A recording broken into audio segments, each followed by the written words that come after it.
Why don't brands like Vuori or Lululemon ever discount? And why is discounting secretly killing your brand? Well, first and foremost, we have to understand that as an activewear brand, it can feel quite enticing to tell customers that they can get 20, 30% off for a limited time and use that as a way to spike sales. It'll work, but just a little bit less.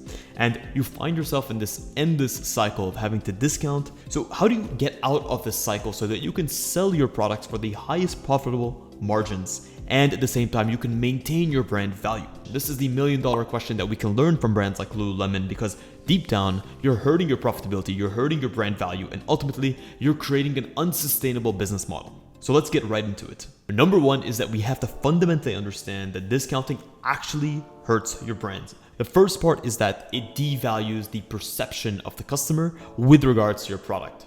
So if you have a product that is sold on the website for $80, let's just say it's a pair of leggings, but it's consistently discounted down to $50, pretty much year round, then in total, that product is not an $80 product, it's a $50 product. Second in this case is that when you consistently discount, you train customers to wait. You train them that at some point in the future, they're going to get a better deal. Number three is obviously that when you discount, you are tearing into your profit margins. And what we have to understand is beyond just the profit margin, there's overhead costs that you have to factor in. And the fact that you need to reinvest back into the business to get more inventory, to get better minimums, to get better products so that you can scale the business. And then lastly, and probably most importantly, is that it creates a cheap quality to your brand. At the end of the day, customer perception is everything. How a customer perceives your product is much more important than what the product actually is. Number two is let's look at some premium brands and see why they don't discount and how they don't discount. The most well-known of this is going to be Lululemon, where they have a clear section on their website that's actually hidden, and it doesn't appear in any SEO strategies or searches. It doesn't appear in any shopping searches, and even in their store, their discount rack is actually hidden away near the fitting room so that it's out of sight and out of mind. If you want it, you can go looking for it. Two is Vuori, and obviously with Vuori, they're keeping their pricing consistent. They build the value into their fabric, their storytelling, and their brand building.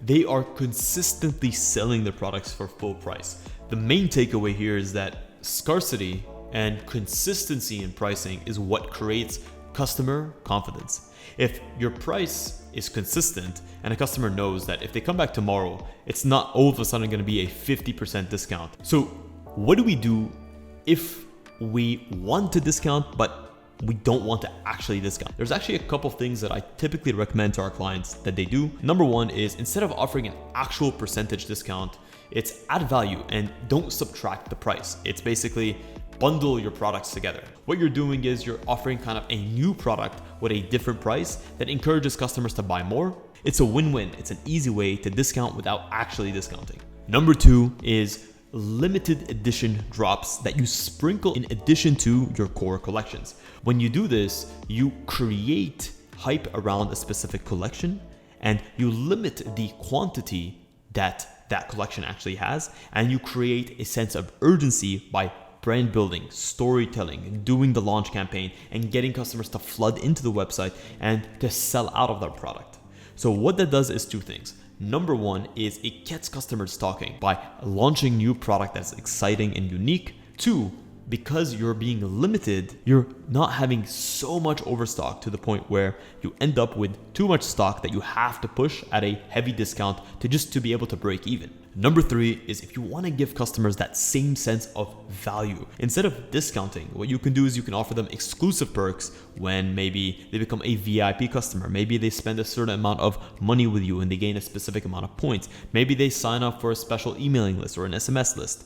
By doing this, you're essentially triggering the same dopaminergic sequence of I'm getting more than what I expected. Number four, and Vuori does this very well, Buff Bunny does this extremely well, is create content-driven launches. Instead of coming right out the gate and finding yourself with too much inventory and having to discount it immediately, what you can do is you can brand build. You can create a story around a specific capsule or a specific collection. And number five is also use the value of psychological pricing. And I've done a separate video in the past which goes through the different types of price points that you should have within your collection. But just know that you have what are considered as anchor or halo products, which are extremely high-end products that showcase the best that your brand have to offer at a super premium price point that you might not get a lot of sales on. So number 4, maybe you're asking, Shadi, I'm already discounting and I'm scared to death. Well, the good news here is that you can take measured steps towards removing heavy discounts from your website. And it just starts off by, let's just say you are currently consistently discounting around 30 to 40%. Maybe you start to go through a period of 3 to 4 months where you're discounting 20, 10%, 5%. And then you move into the bundles idea that I mentioned to you. And then perhaps you move into the exclusive perks idea where they sign up and they get these exclusive perks, but with no discounting. The goal here is to be smart and take measured steps towards removing the discounts from your collections. Number 2 is also to reframe your narrative. By reframing the way that you launch new collections and you make them seem exclusive, elite. Number 3, take the opportunity to educate on value, whether it's through content through social media platforms like Instagram, TikTok, Snapchat, going onto YouTube, taking them behind the scenes, having a section on your website like ASRV does that goes through the fabric technology, that goes through the different types of fabrics. Go through and educate your customers, make them feel the value of what you're actually selling them so that they can feel more confident with what they're purchasing. And number 4, and this is actually super underrated, is immediately reward buyers that pay full price. What you want to do is you want to give customers that purchase over a specific amount and that purchase full price access to exclusive drops, exclusive ins and outs of the business. Maybe they become an elite member of your brand.